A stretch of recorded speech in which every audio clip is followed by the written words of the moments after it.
Selamat pagi teman-teman semua. Perkenalkan, nama saya Eka Maria Ramadhani dengan NIM 20/46655/TP/12865 dari Teknologi Pangan dan Hasil Pertanian angkatan 2020.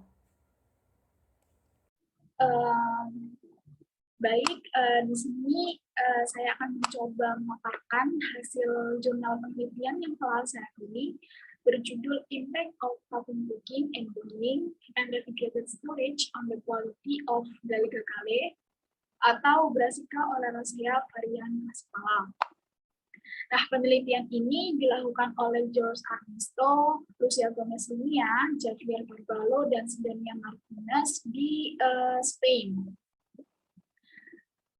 Oke, kita lanjut. Nah, dalam pemaparan kali ini saya akan mencoba menjelaskan dari 4 aspek. Yang pertama ada introduction, kemudian nanti yang kedua ada material and thoughts, yang ketiga ada result and discussion, dan yang terakhir ada conclusion. Nah, untuk bagian yang pertama ini kita akan mencoba mulai dari introduction-nya. Nah, sebenarnya apa sih yang menginisiasi penelitian yang dilakukan oleh 4 peneliti tadi? Nah, seperti yang kita tahu, laju peningkatan penduduk dunia ini semakin cepat ya, dan hal itu jelas harus diikuti dengan peningkatan kebutuhannya juga, terutama makanan, karena kan makanan kebutuhan pokok tiap manusia. Nah, sekarang coba dibayangkan dari hampir 7,7 miliar penduduk di dunia itu dengan industri makanan yang relatif stagnan, dengan produk makanan yang itu aja, nah pasti kan tidak akan mampu untuk mencukupi dan memuaskan selera masyarakat. Nah, ditambah lagi dengan dampak arus globalisasi nih, dan juga semakin canggihnya teknologi dan juga semakin heterogen kesibukan masyarakat kita, sehingga tuntutan dalam pemilihan makanan itu jadi yang harus serba efisien, yang misalnya ready to eat atau makanan siap saji, makanan yang siap untuk langsung disantap. Nah, selain itu juga masyarakat kita kan semakin berkembang pemikirannya, semakin pintar. Nah, dalam pemilihan makanan itu tentunya mereka juga harus mempertimbangkan kondisi kesehatannya. Nah, jadi tuntutan makanannya ini semakin kompleks nih, yang mana produk pangan yang siap dimakan, tetapi juga harus tetap bernutrisi, atau zat atau komponen di dalamnya ini harus minimal sama dengan produk pangan awalnya atau fresh food. Nah, sebagai respon, berbagai cara pengolahan itu dikembangkan melalui trial and error untuk menemukan gimana sih cara memasak yang bagaimana yang harus dikembangkan agar kandungan nutrisinya itu bisa dikurangi atau diminimalisir.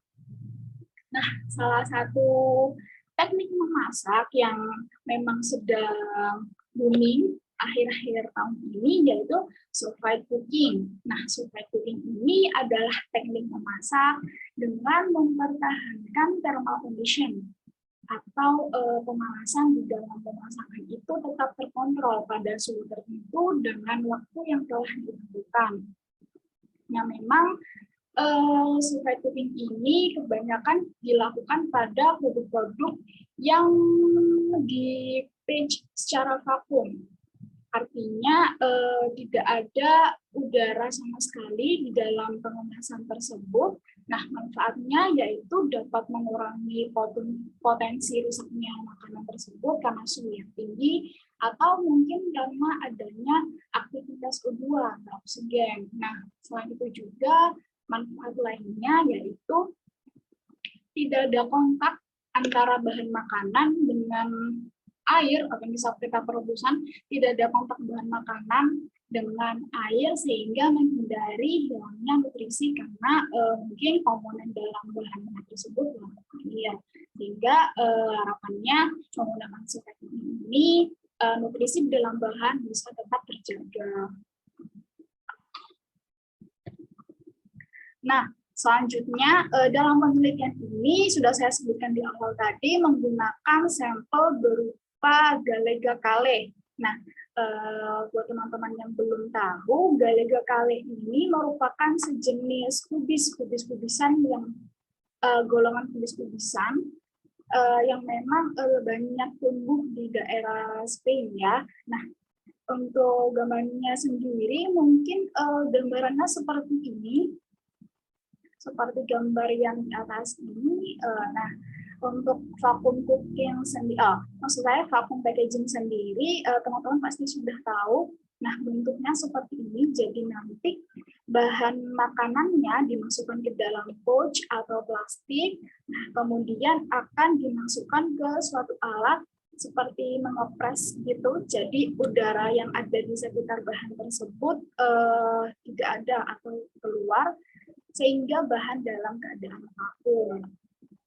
Nah, untuk gambar yang ada di sebelah kanan teman-teman, ini merupakan salah satu produk komersial yang banyak digunakan yaitu untuk memasak produk-produk dengan vacuum packaging seperti ini.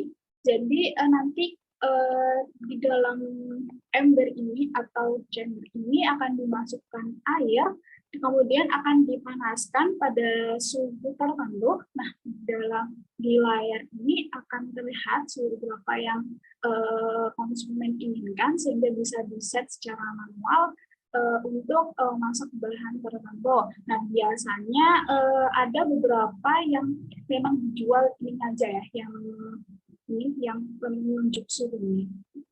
Memang di Indonesia sendiri sepertinya belum ramai, belum banyak digunakan teknik survive cooking ini. Nah, oke, kita lanjut. Nah, tujuan dari awal penelitian ini adalah emang kan berawal dari keinginan untuk meminimalisir kehilangan nutrisi pada Galega Kale sebagai efek dari vacuum cooking. Nah, berangkat dari situ, tujuan-tujuan yang ingin dicapai dalam penelitian ini adalah untuk membandingkan efek atau dampak pengolahan yang berbeda pada Galega Kale. Dalam hal ini menyangkut kualitas atau kandungan zat yang sesuai dengan parameter-parameter yang telah ditentukan sebelumnya. Kemudian yang kedua, untuk mempelajari sebenarnya bagaimana sih penyimpangan suhu rendah itu mempengaruhi keawetan Galega Kale. Kemudian kita akan masuk pada bahasan yang kedua, yaitu material and methods. Untuk material and method sendiri, kita akan membahas dari sampel preparation-nya. Nah, kemudian untuk parameter-parameter yang akan dibahas selanjutnya, itu meliputi physicochemical analysis, ada moisture content dan soluble solid, kemudian ada antioxidant activity, dan selanjutnya ada bioactive compound. Nah, moisture content sendiri ini dimaksud adalah water content atau kadar air dalam bahan. Ini ditentukan secara grafimetical pada convection oven yang diset pada suhu 50 plus min 2 derajat Celcius to constant weight. Nah, untuk selanjutnya soluble solid ini atau zat terlarut ini dihitung berdasarkan keempat ini. Jadi zat terlarut total ya, untuk soluble solid ini emang zat terlarut total yang meliputi sugars, mineral, terus asam amino dan vitamin. Kemudian antioxidant activity nanti ada kaitannya dengan BPPH atau golongan 2 diphenyl 1 pikrylhydrazil. Nah, yang perlu ditekankan di sini adalah bahwa semua data yang akan ditunjukkan itu adalah hasil dari rata-rata plus minus standard deviation atau simpanan baku. Nah, untuk soluble solid, antioksidan, kemudian nanti ada fenolik, ada asam ascorbat, nanti metodenya bagaimana akan dijelaskan pada slide selanjutnya. Oke, kita lanjut ke sample preparation. Nah, dalam sample preparation ini akan diambil 3 sampel dari tempat yang berbeda, di mana masing-masing sampel ini mengandung atau seberat kurang lebih 1.500 gram. Nah, pada ketiga sampel ini akan diberi perlakuan yang sama, yaitu fresh sebagai kontrol, kemudian akan dilakukan perebusan, dan ketiga akan dilakukan vacuum cooking. Nah, untuk perebusan sendiri nanti akan disimbolkan atau disebut B20 dan B30, di mana B20 ini maksudnya adalah diboil selama 20 menit, direbus selama 20 menit, kemudian yang B30 ini akan direbus selama 30 menit. Nah, vacuum cooking sendiri ini akan dibagi menjadi 5 subsampel, ada VB1, VB2, VB3, VA1, dan VA2. Nah, kemudian dari masing-masing VB dan VA ini akan dijadikan 8 kali nih, ada 8 kali sampel. Kemudian dari 8 kali ini nanti akan diberi perlakuan berupa penyimpanan pada suhu rendah.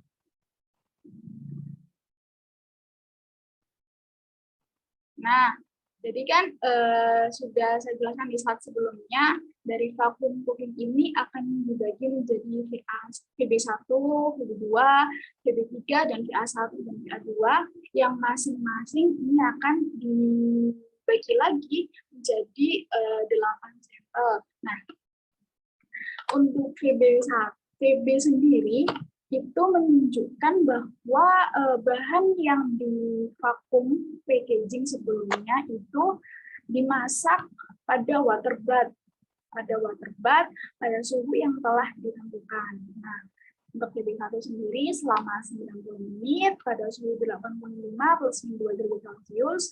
Kemudian VB2 itu dimasak selama 1 jam pada suhu yang lebih tinggi, yaitu 95 plus 2 derajat Celcius.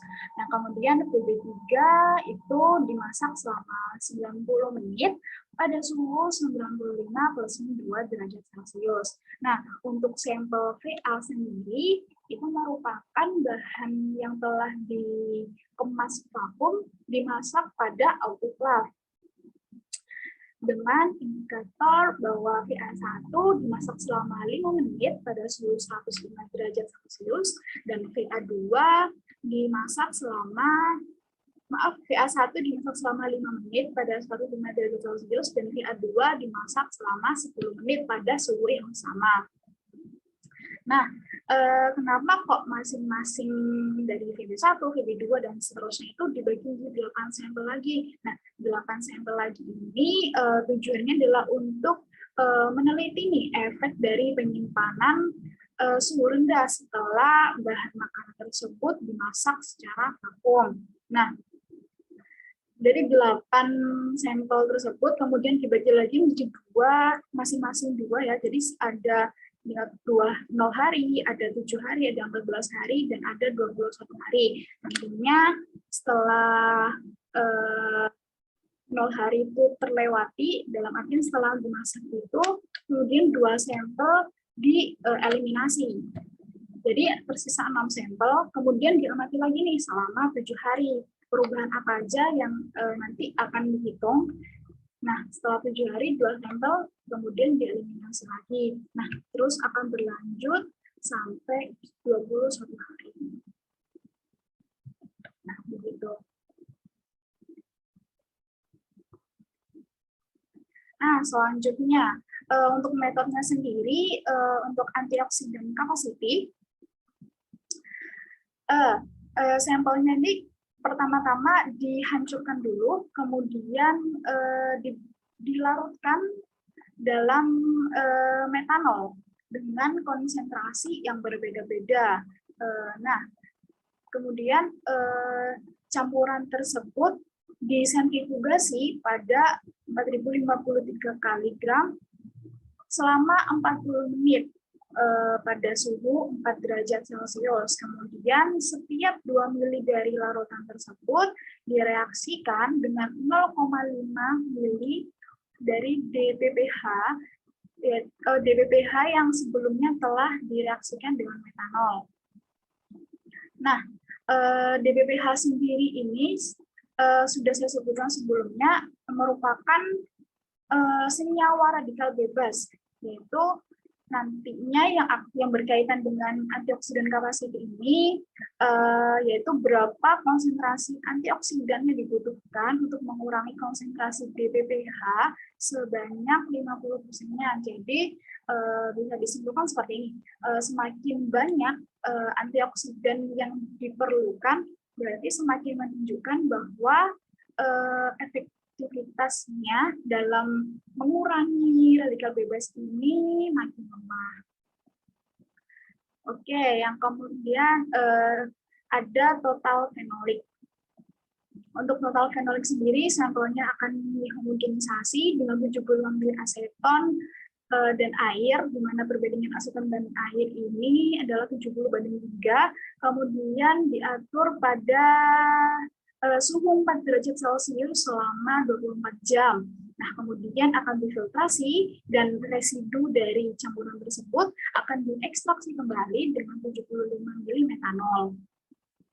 Nah, hasil ekstraksi kedua tadi kemudian dikombinasikan dan dievaporasi sampai kering gitu ya. Kemudian residunya dilarutkan di air yang telah didestilasi. Kemudian ditambahkan rejen dan sodium karbonat untuk kemudian diinkubasi selama 90 menit pada suhu ruang. Nah, untuk mengukur total fenolik ini akan menggunakan tingkat absorbansi menggunakan spektrometer.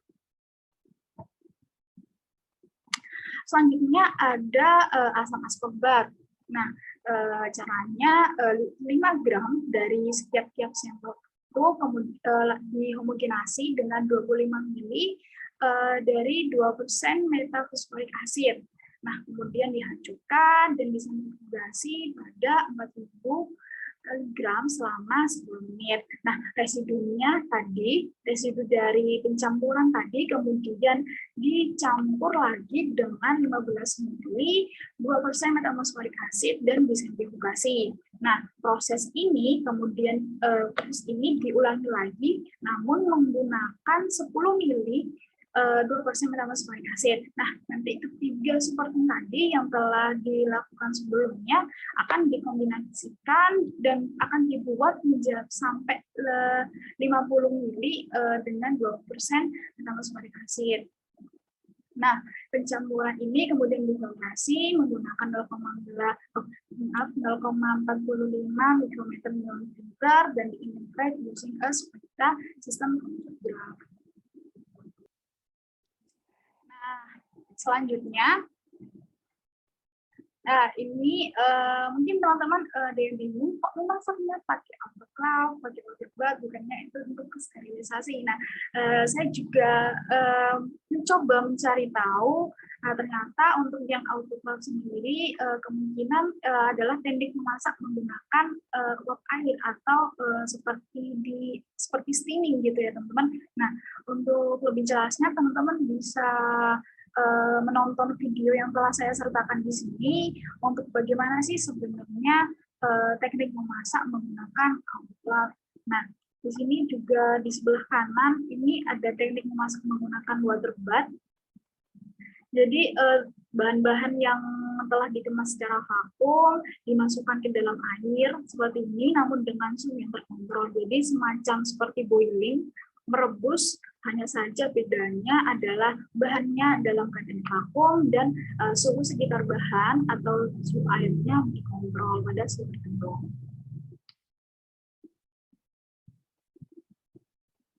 Nah, kemudian ada result and discussion.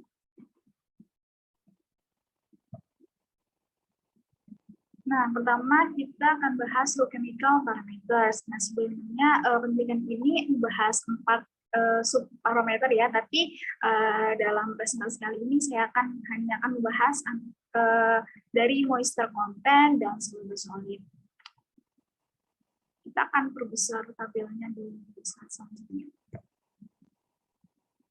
Nah, untuk moisture content bisa teman-teman lihat bahwa kali yang segar itu punya kandungan air yang tinggi, sekitar 85,5 plus 1,09 gram per 100 gram kali. Nah, setelah dilakukan perebusan pada selama 20 menit dan selama 30 menit, nah kadar airnya meningkat. Misalkan teman lihat ini 91,22 dan 90,95. Nah, tapi peningkatan tertingginya itu bisa dilihat pada sampel VB dan sampel VA2, yaitu sekitar 93,51 dan 93,48.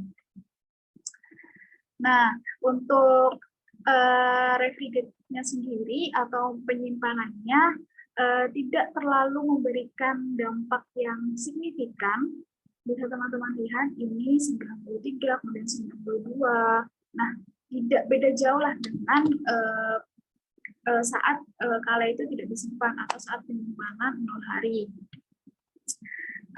The kale was in direct contact with water in the bags and the situ absorb the water. Nah, kenapa kok setelah dilakukan pemanasan gitu ya, malah justru kadar airnya semakin tinggi karena kali ini mengabsorb atau menyerap air yang ada di sekitarnya, sehingga kadar airnya setelah dilakukan diberi perlakuan, kadar airnya semakin tinggi.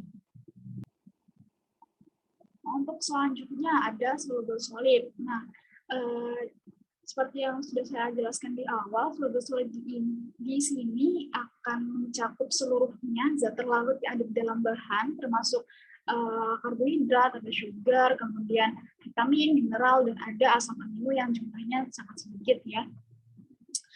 Pada fresh atau yang belum diberi perlakuan itu kadar zat terlarutnya mencapai 9,37 plus min 0,89.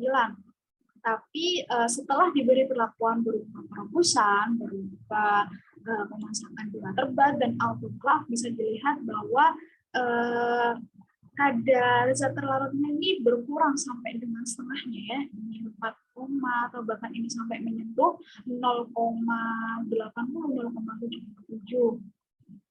Nah, the lowest loss atau kehilangan yang paling sedikit itu terjadi di kali yang dimaksudnya direbus. Yang direbus ini yang B. Itu kehilangannya hanya sekitar 52,5 sampai 55,2. Jadi hampir setengahnya, teman-teman. Nah, the highest loss, kehilangan terbesarnya yaitu justru pada saat pemasakan vakum. Nih, yang waterbath dan autoclave sekitar 91,5 dan 91,8. Nah, bisa teman-teman lihat ini sampai menyentuh 0,87. Nah, ini disebabkan oleh difusi senyawa terlarut ke dalam air dan juga karena degradasi termal. Jadi karena dengan panas itu kemudian zat terlarutnya banyak yang rusak, kemudian ada juga yang berdiskusi ke air. Rasio luas permukaan terhadap volume yang tinggi dalam kali berkontribusi pada keluarnya senyawa yang larut di dalam air. Nah, kondisi seperti ini disebabkan oleh keadaan di sekitar bahan itu lebih homogen sehingga zat-zatnya keluar dari bahan. Nah, yang kemudian ada antioksidan dan diuretik. Saya akan coba perbesar tabel ini di slide selanjutnya. Oke, nah untuk antioksidan kelas itu sendiri, bisa teman-teman lihat untuk kali yang segar itu mencapai 4,93 plus min 0,37. Nah, setelah dilakukan perlakuan seperti boiling, kemudian ada pemasakan di waterbath dan autoclave, nilainya semakin bertambah nih. Nah, sebenarnya ini kan menggunakan indikator IC/DBPH 50. Nah, IC/DBPH 50 ini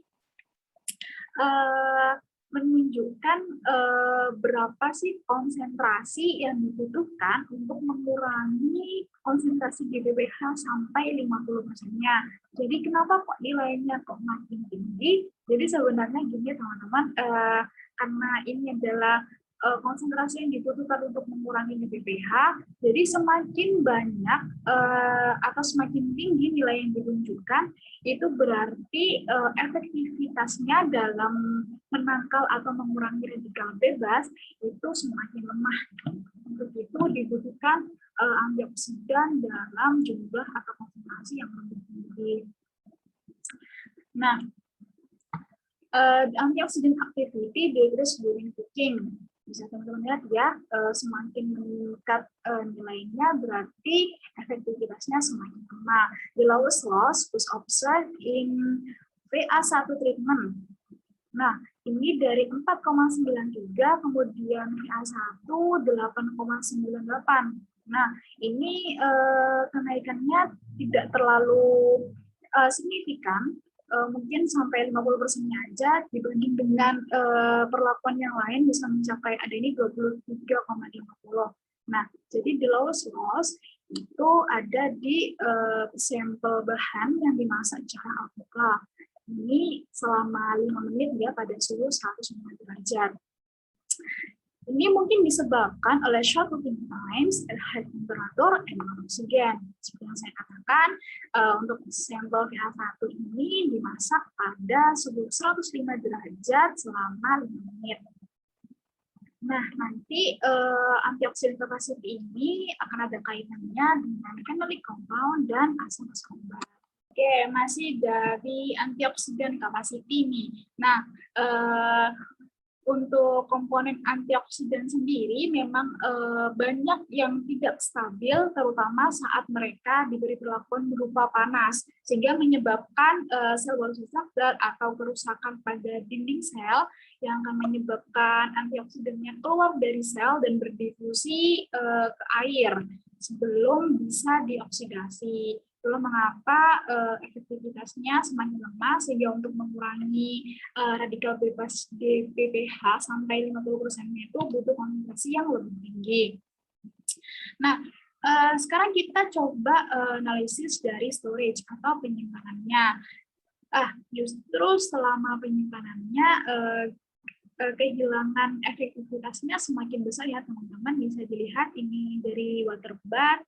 Misal saya ambil yang paling besar deh, yang PB3, 23,50, kemudian setelah 7 hari efektivitasnya melemah menjadi 24,53, 25,31 pada 14 hari, dan pada 21 hari mencapai 27,08. Nah, itu mungkin bisa disebabkan karena kan selama penyimpanan itu terjadi pelunakan nih pada matriks sayuran tersebut, oksidannya berdifusi ke airnya seperti itu. Oke, kita lanjut ke total fenolik. Di total fenolik ini teman-teman bisa lihat saat segar total fenolik pada Gallica kali ini bernilai 2,58 plus min 0,56. Nah, the lowest loss atau kehilangan yang paling kecil itu ditunjukkan pada sampel VA1 atau sampel yang dimasak pada autoclave, yaitu sekitar 2,17 plus min 0,09. Nah, kehilangannya tidak terlalu banyak ya teman-teman, masih di angka 2 ini bisa teman-teman lihat. Nah, tapi increasing of autoclave time atau VA2 menyebabkan kehilangan yang lebih besar nih. Wah, gimana ya? Ini ini teman-teman bisa lihat yang VA1 ini 2,17, tapi yang VA2 sudah mencapai 1,16 teman-teman. Nah, untuk masalah ini karena kan VA1 dan VA2 ini dilakukan pada suhu yang sama, yaitu 105 derajat Celcius, hanya saja waktunya yang dibutuhkan atau yang bisa itu berbeda. Yang VA1 hanya 5 menit, sedangkan VA2 itu 10 menit. Sehingga bertambahnya waktu saat pemasakan itu juga menyebabkan kehilangan yang lebih besar, yaitu mencapai 55%. Nah, kita coba analisis dari storage-nya, dari masa penyimpanannya. Nah, untuk penyimpanannya sendiri, pada sampel yang dimasak di autoclave dan di waterbath itu menunjukkan nilai kehilangan yang hampir sama ya. Nilai kehilangan yang hampir sama itu mungkin disebabkan karena adanya softening atau pelunakan pada matriks sayuran tersebut atau matriks dari Gale-Gale. Dari kemudian atas perlakuan yang telah diberikan tadi akan menyebabkan kerusakan pada sel walls atau dinding sel sama misalkan juga adanya rearrangement atau pengaturan kembali dari matriks tersebut, matriks Gale-Gale tersebut selama penyimpanan pada silinder. Nah, untuk itu penyajian makanan menggunakan autoclave, jadi yang ada komplementasi ini dianggap lebih ideal ya untuk menjaga retensi dari tempat ini. Nah, selanjutnya ada ascorbic acid atau vitamin C. Nah, vitamin C ini merupakan salah satu nutrisi yang penting dalam tubuh, tapi dia mudah terdestroy atau mudah rusak karena pemanasan. Bisa teman-teman lihat pada fresh kale itu mengandung 137,02 mg per 100 gram kale. Nah, tapi setelah diberi perlakuan pemanasan, baik itu direbus, di vakum cooking, itu terjadi penurunan yang sangat besar nih. Bahkan di VB3 ini sampai menyentuh angka 6,67. Nah, hal ini disebabkan karena vitamin C itu tidak stabil saat diberi panas dan juga sifatnya yang larut air, sehingga ketika bersentuhan atau dimasak menggunakan air itu akan mudah berdifusi atau larut. Nah, the highest loss atau kehilangan terbesarnya itu bisa dilihat di sampel yang diberi perlakuan dimasak di waterbath. Nah, seperti yang saya tunjukkan tadi, ini sampai menyentuh 6,67. Jadi kehilangannya itu hampir 92 sampai 95%. Nah, sedangkan kehilangan yang paling sedikit atau the lowest loss itu bisa diamati pada sampel yang hanya direbus biasa ya. Ini ada sampai 18,50. Jadi kehilangannya mungkin sekitar 85%, 85 sampai 88%. Nah, kenapa sih kok bisa sampai jatuh banget nilainya?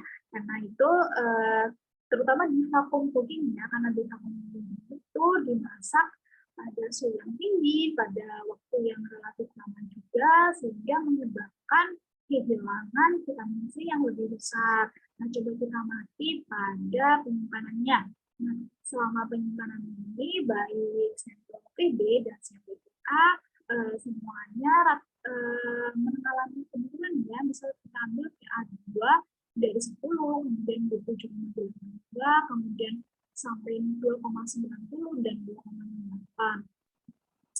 Nah, tapi yang bisa disimpulkan dari efek penyimpanannya ini, the losses decrease as the processing time increase. Jadi, semakin lama dari yang storage hanya 7 hari sampai 21 hari, nilai kehilangannya itu juga semakin kecil. Nah, ini suatu yang disimpulkan tadi dari 10 ke 7, kemudian dari 7 ke 2, kemudian dari 2 ke 2. Jadi, memang nilai penyimpanannya selama waktu yang meningkat itu menjadi semakin kecil.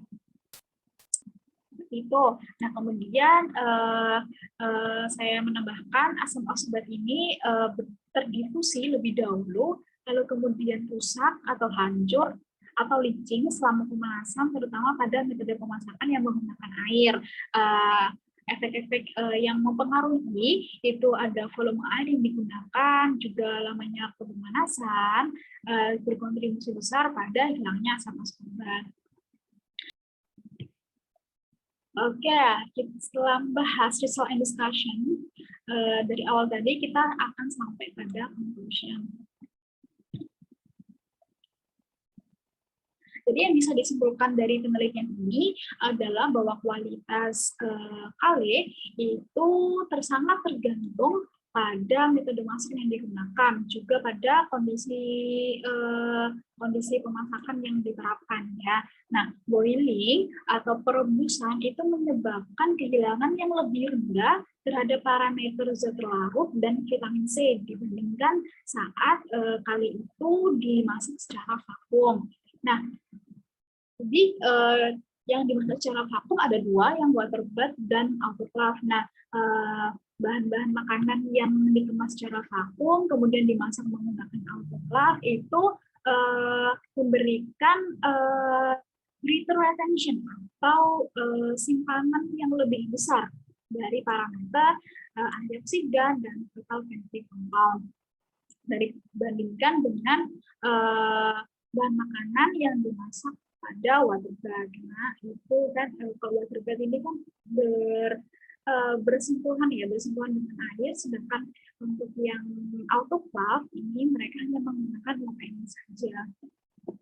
Kemudian dari parameter storage atau penyimpanannya itu kehilangannya lebih besar pada VA sampel dibanding dengan VB sampel atau pada bahan-bahan yang dimasak di autoclave dibandingkan dengan bahan-bahan yang dimasak pada water bath. Jadi berkebalikan dengan poin yang ketiga ini ya. Kemudian yang terakhir adalah bahwa kondisi terbaik dalam menyimpan kale itu hanya selama 7 hari saja, yaitu dengan penyimpanan suhu rendah, kondisinya 4 derajat Celcius, sehingga akan memberikan good nutrisional atau nutrisi yang tetap terjaga dengan kualitas hidrokemikalnya, dan mungkin pada hari ke-14 itu masih bisa dipertimbangkan, masih bisa quality atau sebagainya masih acceptable. Nah, memasak dengan vakum itu mungkin cocok untuk kale karena kale ini mempertahankan banyak nutrisi dan warna yang menarik selama penyimpanan. Nah, memasak dengan vakum dapat memastikan masa simpan kale yang lebih lama untuk sebagian besar dan memberikan alternatif yang lebih baik daripada memasak secara konvensional. Nah, tapi ada saran untuk penilaian ini bahwa penelitian ini harus diikuti dengan evaluasi efek pada mikrobiologi atau sifat aktivitas mikrobianya dan sifat sensorik, sehingga dapat mengkonfirmasi sebenarnya umur simpan produknya ini berapa lama. Ya, sekian dari saya. Mohon maaf apabila ada salah kata dan salah perbuatan selama menyampaikan presentasi ini. Terima kasih telah menyaksikan hingga akhir. Kurang lebihnya saya mohon maaf. Wassalamualaikum warahmatullahi wabarakatuh. Terima kasih.